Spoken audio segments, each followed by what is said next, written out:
I want to show you what the poll of polls for Jharkhand is showing.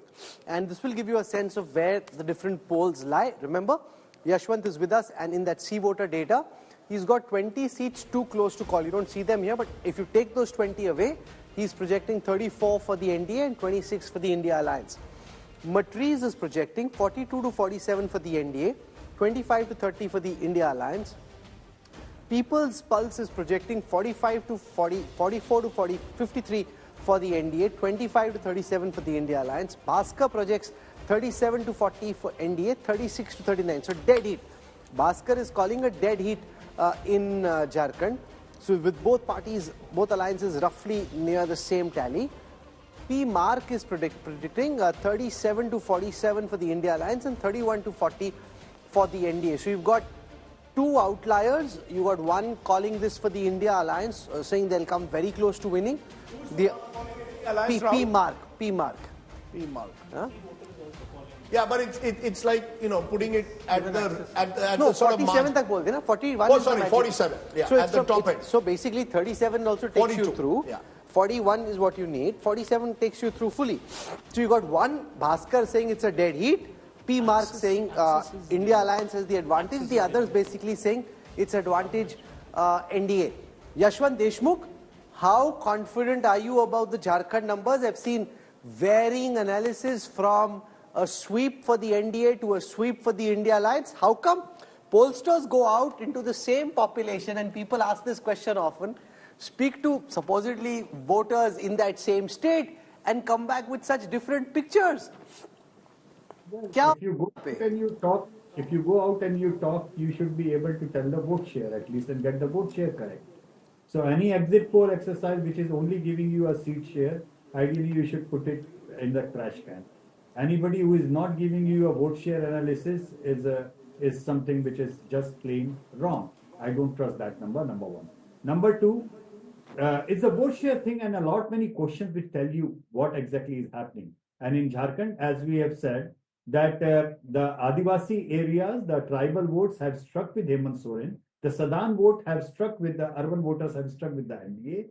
NDA's lead in the urban area is likely to be too big, and that might skew their state level vote share. That might skew. So that is something which they have to be very, very concerned about. They have to be very careful about. Are you seeing a tribal consolidation in Jharkhand against the NDA, or because of Champai Soren and various other factors, are the tribals appearing split in your poll? Well, it's different regions, like in the Kolan and that area where Champai Soren comes from, BJP has come into the contest because of Champai Soren. That was the area where JMM had swept last time. But obviously, Champai Soren, even on the chief ministerial ranking, 6% of them said that they would like to see him as the chief minister, and almost 4.5 out of that have voted for the NDA today. So that's an impact that Champai Soren brings on the fold as far as the BJP is concerned. But Rajdeep, one interesting factor which Rahul, we asked about why exactly you voted for that, to support the party or the chief minister. Let me show that data to our viewers. I'll just have that on the screen to explain why people voted the way they did in this C voter data. So if you see that two things that stand out here. To support the PM candidate was the choice of 27% of the NDA respondents. So the biggest number of NDA voters, almost 3 in 10 voters said they voted for the NDA because of the PM candidate. To that debate about whether PM is still a factor in the elections or not, for NDA voters he clearly is. To support the CM candidate was the choice of 1/4 of those who voted for the India Alliance. So Hemant Soren was clearly strong amongst India Alliance voters. Also, the election was localized in the sense that 19% of NDA voters and 21% of India Alliance voters said they voted the way they did because of the local candidate. And in Maharashtra, there are two very interesting things I want to point out to you. In the CSDS post-poll data, about 45% of the respondents in the sample said that they would decide in the last 48 hours who they wish to vote for. Usually, that figure is about 16 to 18%.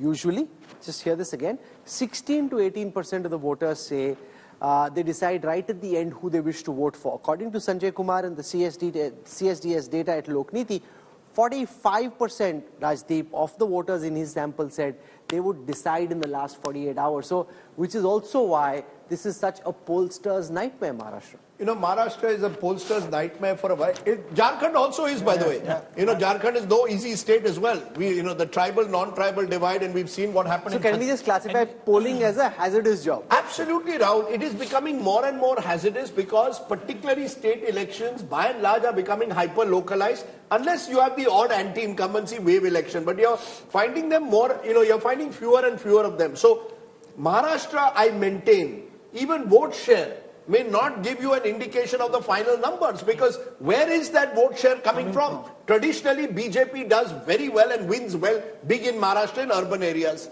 Then we go to rural areas. Is that rural-urban divide as sharp as Preeti saw it? Is it less? So are women, agriculture laborers, as I said, happy with 1,500 rupees and therefore voting for the Mahayuti? I think all of this is in the play in Maharashtra. I think Maharashtra is going to keep us going till fairly late on Saturday. That's my sense. So you're predicting a hung house. That's what all You're predicting a hung house. No, I predicted two. I said either Mahayuti wins big, in which case we are through by 11 o'clock, or it's seat by seat and we go till 5 in the evening, because there'll be... So either it's a sweep or a hung house. Pollsters and Yeah, it's pundits... sweep. I'm not predicting. I don't think... Yeah, you see, because... Just say anything can happen. No, I'm not saying anything can happen. I think there is If it can swing from this extreme to the other extreme, then anything can happen, Rajdeep. No, sir. No, he's saying a sweep. A sweep for the Mahayuti would be 160 plus or 170 plus. A hung assembly, Rahul, would be, if it's a seat-by-seat contest of the kind that I saw, region by region. If I've got that part wrong, then I see a sweep, because then I think Ladki Bahin has been a dominant narrative. That's all I'm saying. Yes. I'm not going into numbers, because it's fraught with risk in a state like Maharashtra. In You'll America, be very brave we spent so to put much numbers. time talking about how it may take 3 or 4 days. The election was over basically in 2 hours. So, you know, I think the most No, important if it's a sweep, it's over by 11. Sure. The most important thing is to accept the limits to our knowledge and to say that that is what makes this election and this verdict day so exciting. If it was easy to predict, hey, then, you know, there's nothing really to look forward to. But I know for a fact that Saturday morning, you will be watching India Today glued. Whether you're having your tea, coffee, breakfast, sit back, watch our coverage, because frankly, we don't know who's going to win, but we can guarantee to you that you will have the best ringside view to every vote that gets counted in every seat and in every region. We will track this election like absolutely nobody else will. We haven't stuck our necks out in quite the way that we've done sometimes in the past, and there's good reason to. And ultimately, Rajdeep, you need to learn, you need to evolve. If there are, it is very clear, whether it is in India or internationally, there are limits to current polling models. You have to, you have to accept them, work around them, say what you can, and not predict that you're some kind of a magician who can pull something out of his pocket. I agree with you. We'll see what happens on Saturday. In Marathi, we say, Shanwari Puna Bhetu. We meet you again on Saturday. And it's a weekend. Super Saturday. It's a super Saturday. It's a weekend. So you actually have no work. I mean, hopefully most of you will have no work. And you can just sit back and watch this. It will be a fascinating election. And remember, the future of Indian politics really depends on the verdict. If PM Modi and the BJP win big, they will say, we are back. The 4th of June was the aberration. This is the Modi graph, which continues to zoom into the sky.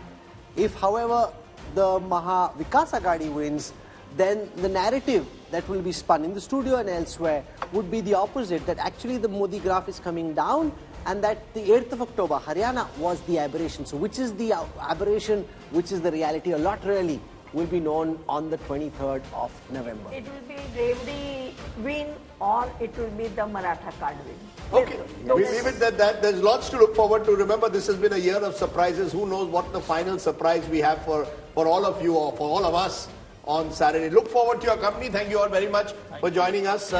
We'll have a pretty good Super Saturday, I'm sure. Thanks for watching. Namaskar. Puna Betu.